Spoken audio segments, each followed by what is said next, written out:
चली धर्मर मास कार्तिक कोटि जन्मर पुण्य अर्जन लगी आध्यात्मिक प्रेमी महिला माने निष्ठार सह कार्तिक व्रत पालन करछंती।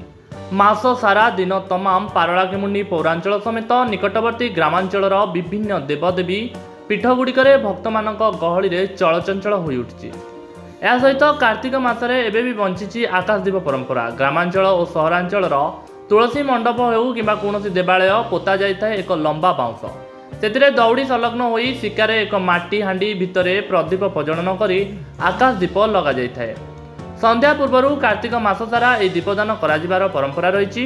आ विलंबित रात्रि पर्यंत यह आकाशदीप निआ मिंजी मिंजी होई जलुथाय। कहीं केउ आवाहमान कालरू यह आकाशदीप परंपरा प्रचलित होई आसुछि। कई आकाशदीप लक्ष्मी नारायण एवं राधा दामोदर उद्देश्य प्रदान करा जाउथिबा नै मत देइथांती। अन्यपटे यह दीप आकाश रे चारि देवता उद्देश्य प्रदान करा जाइथाय बोली मध्य सुनिबाकु मिलिथाय। आधुनिकतार स्पर्शरे जुग परिवर्तन होइतिले मध्य एबे भी पारଳାखेमुंडी पौरांचल समेत निकटवर्ती ग्रामांचल गुड़िकरे यह आकाशदीप प्रथा प्रचलित होई आसथिबा देखिबाकु मिलुछि।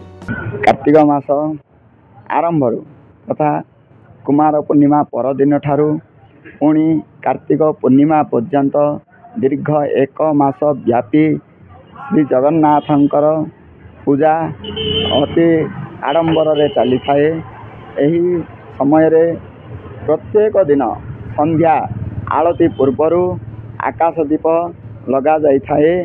एठारे अनेक मानसिकधारी कार्तिक व्रताली समस्ते आसी यही स्थान रे आकाशदीप लगाई थांती।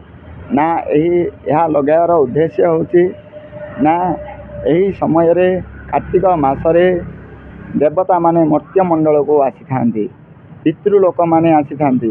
एमानंको दीप देखाइबा सकाशे आकाशदीप प्रज्वलन करा जाय थाए।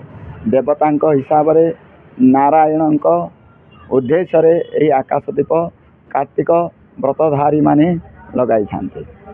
एटा केते दिन आकाशदीप लगाई? यह एक मास अर्थात कुमार पूर्णिमा परदिन ठारू कार्तिक पूर्णिमा पर्यंत आकाशदीप लगी थाए। प्रत्येक मंदिर रे एही आकाशदीपर व्यवस्था रही। सबु विष्णु मंदिर रे एही आकाशदीप लगाई थांती। समस्त मंदिर रे आकाशदीप लगा जाई थाए। Gajapati Vivekananda Behera report Hiranchal live. तेरे एभली किसी गुरुत्वपूर्ण खबर देखा चाहती आम चैनल को लाइक सब्सक्राइब और शेयर करें।